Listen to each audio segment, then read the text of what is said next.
Hello and welcome to the set previews from Thunder Junction Day 3, starting with my favorite card of this day. Let me know what yours is in the comments down here. My favorite of the day is Outlaw Traillblazer. Her mount is really cute and I love the 4-power theme, along with her cycle that I will show in just a minute. Outlaw Traillblazer's pattern is also really cool. It's a 3-mana card. When it enters the battlefield you add a mana. And doesn't seem significant, but it is a really cool play pattern. Whenever another creature with power 4 or greater enters the battlefield under your control, you draw a card. But how will you do that when you just played a 3-mana card already? Well, you can plot her for exactly 3 mana as well. Since you probably only will use the mana on your next turn anyways, and since you probably only will play another creature with power 4 or greater next turn as well, I think this is a really cool choice, because with the plot ability you will be able to use the mana probably, and you will be able to draw your first card anyways, or you can play it right now and then you can attack in with a 4/2 if you think you can. So it is actually a really cool choice, and you wouldn't say so, and I think that is really cool.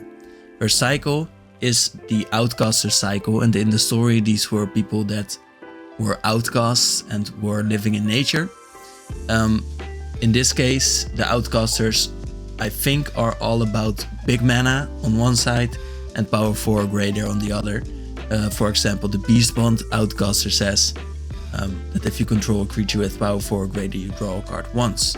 Sort of a toned down version of Outlaw Traillblazer, which I think is cool too. Then we have the Dug Up Gems, because Terror of the Peaks was $68 before the sprints right now. Terror of the Peaks mostly is an important card because it says whenever another target creature, another creature enters the battlefield under your control, Terror of the Peaks deals damage equal to that creature's power to any target. So you could target other creatures, or you could target an opponent and have really big power creatures enter the battlefield and win.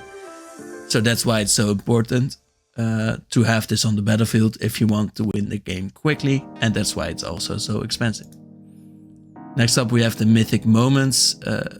We have a bristly bill, the spine sower, which sounds awful, but I think this is just about making the plan stronger, I hope. It's a 2-mana 2/2, so basically a bear. And then it says landfall. When a land enters, put a +1 counter on target creature. That's just 1 counter, you'd say. So how is that strong in any way? Well, for 5 mana you can double the amount of +1 counters on each creature you control, and I think that is the most important part, because I hope you will have a lot of counters then. Wake up, little ones, there's a new day ahead, Bristly Bill says. Then we have Geralf, the Flesh Ride. This time Geralf isn't about planning ahead as much. He needs to be on the battlefield, and he needs to create the zombies right now. And this is reflected in his card. Whenever you cast a spell during your turn other than your first spell, create a 2/2. Zombie, of course. This does mean that you need to cast a lot of spells, and then you can make many relatively small zombies for Geralf's doing. Then he says whenever a zombie enters the battlefield under your control, put a +1 counter on it for each other zombie that entered the battlefield under your control this turn. So this grows sort of exponentially, because whenever a new zombie enters the battlefield under your control, it is stronger than the previous ones. Note that whenever you cast a spell during your turn other than your first spell, it does go indefinitely, so you will make a 2/2, then a 3/3, then 4, 5, 6, and go on like that. And of course, Geralf works really well with Gisa, who says whenever you commit a crime, create 2 zombies already, so that can really help kick you off. Next up we have Realway Brawler, another mythic, so there are a lot today. A 5-mana 5/5 with reach for protection and trample for aggression, so he does both. And whenever another creature enters the battlefield under your control, put X +1 counters on it, where X is its power, basically doubling the size of your creatures. Basically. You can also plot the railway brawler for 4 mana, which means you still get to play him on the 5th turn. You just don't do anything right at the moment of your 4th turn, basically. But I think this is really cool. Just the effect of doubling your creature's powers. Also, this works with +1 counter, so Bristly Bob also loves this. It's just the name I gave him right now. Now, for some references, there are a few. We have the resilient Roadrunner and the Coyote chasing it, or the other way around, maybe. But we do see the feather a little bit in the art of the Cunning Coyote at the right side. They play together, of course, and the Omen Port Slang for wasting energy on impossible pursuits is chasing the Roadrunner, so the Cunning Coyote might always be chasing it. Next up, we have Shoot the Sheriff. I shot the Sheriff, but I didn't shoot no deputy. This one is looking for the deputy still, but could still say that he didn't shoot the deputy. And next up, we have another one. It is the Smuggler's Surprise. This is of course a Trojan horse, and it is a 1 mana spree spell that for 5 extra mana you may put up to 2 creature cards from your hand onto the battlefield as if you snuck them in. This also has an art theme of the little houses that you can see on the body of the horse. And then there are some other abilities as well, making this even stronger. You can pay +2 mana to mill 4 cards and put 2 creature cards or lands from among the milled cards into your hand. Then of course you can play them from your hand with a 5 mana ability. And for 1 mana you can say creatures you control with power 4 or greater gain hexproof and indestructible until the end of turn. And I think this is a really strong part because this makes a 2 mana protection spell as well, which will also be strong. It does have a clause, of course, of being of needing power 4 or greater creatures. Well, but I don't think you care, because if this goes into your deck with 4 power creatures in them and you're green, so let's be honest, you have those, then this will be one of the best cards I think you can find. Fleeting Reflection is up next with Silly Ness, because it's a 2 mana instant. And the flavor is the most fun to me, because it says, "You're not mad, I pulled a little prank, you're just mad, you fell for it," which is a very Oko thing to say. But other than that, in the art we see a creature that is getting pranked. And I love the idea of Oko pranking this little creature just because Oko thinks that's fun to do. Maybe the little creature, by the way, has been transformed by Oko as well. Next up we have another Ness that is city. It's Lone Shark, which is literally a shark. And the last... no more Nesses today for you.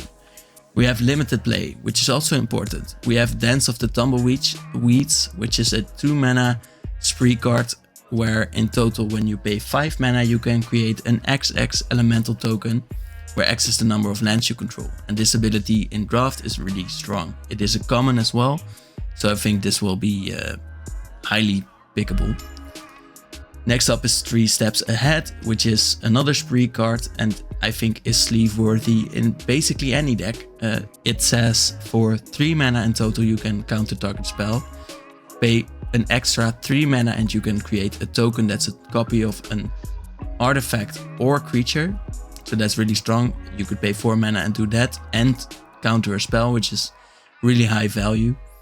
And the +2, draw 2 cards and then discard a card is just always good. So this is never bad, and this could be really, really, really good. So that is what makes this sleeve worthy in a lot of decks. Then we have Shiftinggrift, which can help you trade creatures, enchantments or artifacts, or all 3. Or you can pick 2 because it's a spree card. But this ability is, I think, underrated.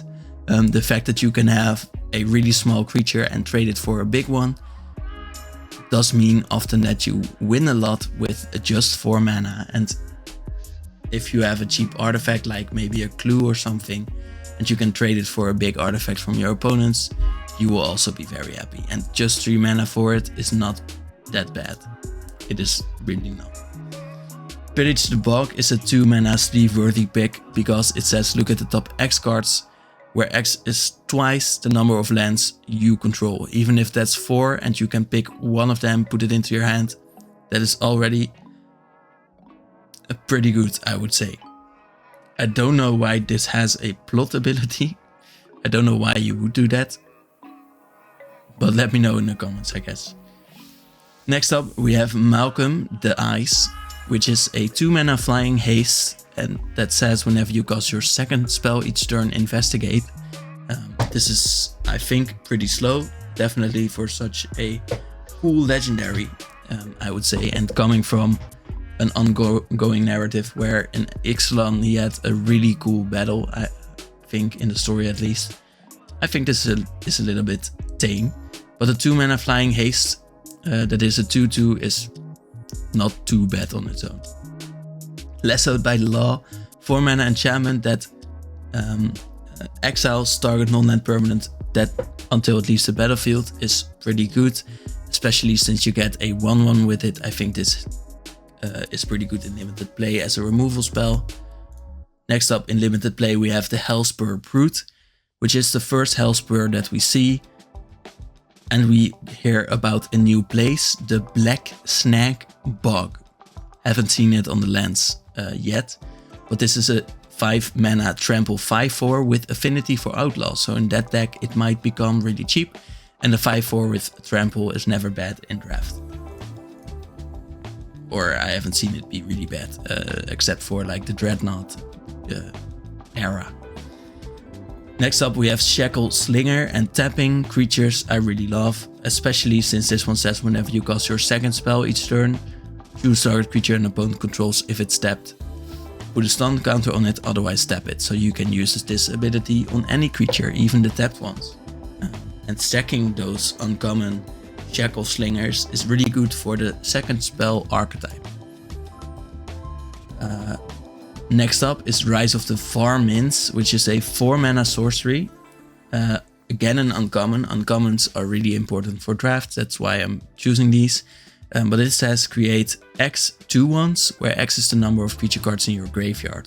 So if you are milling, which I think is sort of a deck, you can play this and create a lot of 2/1s, and that is never bad in draft, because you want a lot of creatures.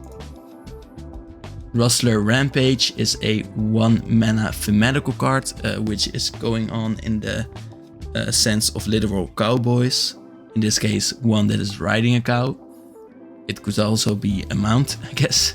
It's a spree card and it gives a creature double strike. I think that is really cool. Maybe it's because of the 2 horns on your cows. All the cows have 2 horns, by the way. And for 1 mana you can untap all creatures target player controls. Maybe you can do it on your opponent, have them block and then make it double strike. I don't know. But no, I think you will use it on your own creature so that you can defend later as well.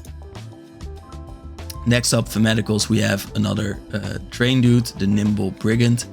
4 trains. I wouldn't ride a train here, I think. I think you will be on the target on Thunder Junction if you are riding a train. It also mentions the Slickshot Fair, which I will note here because the flavor of Magebane Lizard also notes the Slickshots. I didn't miss. Blasted thing snatched my bolt out of the air and ate it, says Lila, the boss of the Slickshots. So the Slickshots are a faction. I haven't read about it yet, but I think we will in the future soon. Then we have more thematicals because I think this aesthetic is really getting in there. I thought it was only Karvak that had this aesthetic, but I'm seeing it a lot. It's like the 2 or 3 flaming spikes coming out of a cowboy hat, and it is a very Rakdos thing. Next up we have Blast from the Future, which is an item where we look at things that could return for future sets. So what the designers do a lot is make a card and make sure it fits with the themes of later sets. And I am wondering whether the Calamity Beast of Red in Bloomburrow will be a Scorpion. I don't think it will be a dragon, that's a little bit too big, but a Scorpion could be cool in a small creature land, because these scorpion dragons are all around Thunder Junction for some reason. Maybe we are missing something, maybe a legendary, the Stinger, I think is a mob boss that we are yet to see, but this could also be a spoiler for Doomburrow. Wolverines too, maybe, but this is more about how a mechanic is used differently. This is a subtle one, so the Wolverine says when it ends the battlefield, exile the top card of your library and you may play that card. Of course, if it's a land, no better, you can probably do that. But this is until end of turn, so if you get another spell and maybe you don't have the mana for it yet, that would be a bummer. So you can plot the erasable Wolverine, and you can play the card that you exile actually. So I think this is changing not the plot mechanic, but the exile from your top of your library mechanic. I think this is a really smart way of going about that. Maybe, by the way, this could be an opening for exiling the top card of your library next turn, which could also be a fun way to make it work. Outlaw Stitcher is another meta mechanical. This one has plot 5, so it's a little bit more expensive than the 4 mana one. And it says when it ends the battlefield, create a 2/2 zombie, then put 2+1 counts on that token for each spell that you've cast this turn other than the first. So this works like the you've cast your second spell this turn ability, but it says that you can do it more than one time. So I think this is a little bit of a change on that mechanic. For this set, we have Road Fork, which is where we look at 2 choices on a card and think about which one will be chosen the most. So Caught in the Crossfire is an instant spell for 2 mana +1 or another +1 that deals 2 damage to each outlaw creature or to each non-outlaw creature. So we should think about which ones will be used the most, and I think in draft there will be a lot of 2 toughness creatures anyway, so this will be a very highly valued card, I think. But this will be the best, I think, in the outlaw deck in many ways, because you can make sure that all of your creatures survive. On the other hand, a lot of outlaws have small amounts of toughness, so I think in the end the last ability of dealing 2 damage to, or the first ability of dealing 2 damage to each outlaw creature will be used more often. Then we have power movements, a few.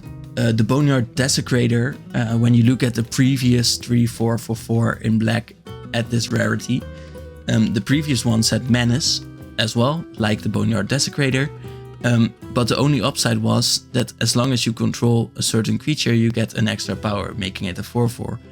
But Bonard Desecrator can get +1 counter, so that's way stronger. I think this power movement moved up very quickly. Another one is looking at Forsaken Miner versus Reassembling Skeleton, for example, which was reprinted pretty recently. It's a 2 mana 1/1. The skeleton that for 2 mana you can return to the battlefield. So this has a lot of combos. That is really strong about it. But I think they have made the ability a little bit more selective. Where you do need something to return the Forsaken Miner, for example, back to the battlefield. You can do it instantly still. It is a 2/2, so it's a little bit bigger, but it can block anyways. So that is a really big part of this one as well. But you do need to commit a crime. So I think this one has been weakened considerably over the past years, I would say. The Djinn of Fool's Fall is a really interesting one. When I looked at this color combination with 4 mana that the plot cost is of Djinn of Fool's Fall, and then the body, then you get a 4/3 for 4, and the last one had a downside. It is a really old one, but it says that it can only attack the players with an island. I think if defending player controls no islands, this creature cannot attack. If you control no islands, bury this creature. So a really big downside. And now the card that you could plot for 4 and then only get the one of the following turns, has flying and no downside. So that is a really big move in power. The flavor is interesting as well. No one knew if the waterfall was a natural wonder the Jinn guarded, or if he'd conjured it to hide something even greater. A little bit of a mystery that you can't possibly solve. Behold is a theme where I would like you to look at the art, because in Magic's art, you want to see in the art what colors the card is. In this case, red and blue. And you literally see it in the 2 spells that this cowgirl casts. It's a bolt of red magic that she casts all the way from here. And then a few knives, I think, that are blue, coming all around her over the table. And she is apparently even faster than lightning, because the red bolt is still shooting behind her while she is going over the counter. And that is a really strong movement as well. Next up, we have the color swap. I think this creature has lost its color a little bit, because usually in white, creatures sacrifice themselves to help other creatures, or maybe a player. But Prosperity Tycoon is all about other creatures helping him, because he sacrifices a token so that he can get indestructible. Maybe it's meant to say that you sacrifice a gold token or something, because gold doesn't matter to them, or something like that, but which is not true, by the way. But this one creates a red mercenary, and the Prosperity Tycoon just sacrifices it for himself. Next up, we have the last card of this day, which is Tai Wen. Perfect Shot, a red and a white legendary creature. And I'm wondering whether this can be a really cool commander, because it says whenever a source you control deals non-combat damage to a creature equal to that creature's toughness, draw a card. So you need to deal the exact amount of damage so that you can draw a card. And then for X mana, if a source you control would deal non-combat damage to a permanent or player this turn, it deals that much damage plus X instead. I think the first ability is cool, but a little bit hard to get right, because, well, of course, Tai Wen's ability can help you draw that one card, but otherwise I don't think you will use this a lot, maybe in an X spells deck. But I think the second one is just interesting in the way how you can pump a lot of mana through Tai Wen and have her deal as much damage as you want to a creature, to a permanent or player